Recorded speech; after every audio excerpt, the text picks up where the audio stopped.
রোববার সচিবালয়ে প্রধানমন্ত্রী তারেক রহমানের সঙ্গে সৌজন্য সাক্ষাৎ করেছেন ঢাকায় নিযুক্ত মার্কিন রাষ্ট্রদূত ব্রেন্ট ক্রিসেন্টস। সাক্ষাৎকালে তারা পারস্পরিক স্বার্থ সংশ্লিষ্ট বিষয়ে আলোচনা করেন। এ সময় মার্কিন রাষ্ট্রদূত প্রধানমন্ত্রী তারেক রহমানের হাতে দুটি ঐতিহাসিক ছবি এবং হোয়াইট হাউসের একটি রেপ্লিকা তুলে দেন। সাক্ষাতে তাদের আলোচনার বিষয়ে পররাষ্ট্র মন্ত্রণালয় জানিয়েছে, উভয় পক্ষ বাণিজ্য ও বিনিয়োগ, জ্বালানি নিরাপত্তা, প্রযুক্তি, উন্নয়ন সহযোগিতা এবং রোহিঙ্গাদের মানবিক সহায়তা সহ বাংলাদেশ ও যুক্তরাষ্ট্রের জনগণের কল্যাণে অভিন্ন লক্ষ্য বাস্তবায়নে একসঙ্গে কাজ করার প্রত্যাশা ব্যক্ত করেছে।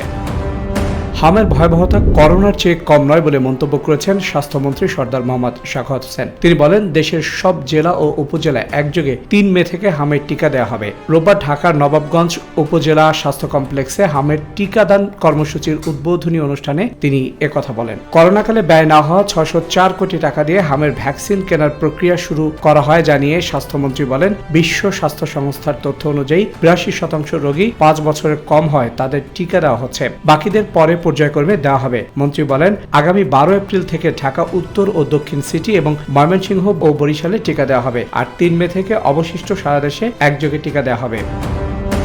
জ্বালানি সংকটে আগামীতে দ্রব্যমূল্যের উপর প্রভাব পড়বে বলে জানিয়েছেন অর্থ ও পরিকল্পনা মন্ত্রী আমির খসরু মাহমুদ চৌধুরী। রোববার পরিকল্পনা মন্ত্রণালয় সর্বোন্নত দেশ থেকে বাংলাদেশের উত্তরণের প্রস্তুতি পর্যালোচনার লক্ষ্যে বাংলাদেশ সরকারের অনুরোধে জাতিসংঘের OHRLLS এবং আবাসিক সমন্বয়ের কার্যালয়ের সহযোগিতায় আয়োজিত ন্যাশনাল মাল্টি স্টেকহোল্ডার কনসালটেশন কর্মশালা শেষে সাংবাদিকদের সাথে আলাপকালে তিনি একথা বলেন। অর্থমন্ত্রী বলেন, জ্বালানি সংকট মরার উপর খাড়ার ঘায়ের মতো পরিস্থিতি তৈরি করেছে। শুধু জ্বালানি নয়, এর প্রভাব পড়বে সব ধরনের পণ্য, খাদ্যদ্রব্য এবং পুরো সরবরাহ ব্যবস্থার উপর। ফলে আগামী দিনে দ্রব্যমূল্য বাড়বে, এ নিয়ে কোনো সন্দেহ নেই।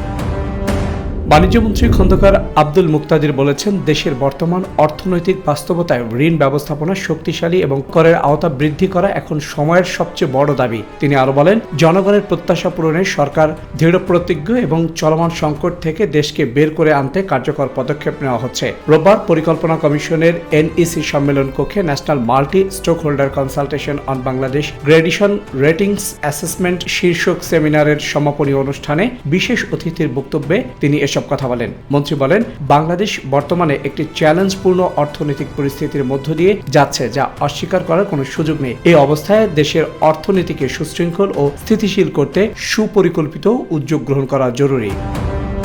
ইরান ও মধ্যপ্রাচ্যে চলমান যুদ্ধের স্যাটেলাইট ছবি প্রকাশ না করার সিদ্ধান্ত নিয়েছে মার্কিন স্যাটেলাইট ইমেজিং কোম্পানি প্যালেন্টস ল্যাবস।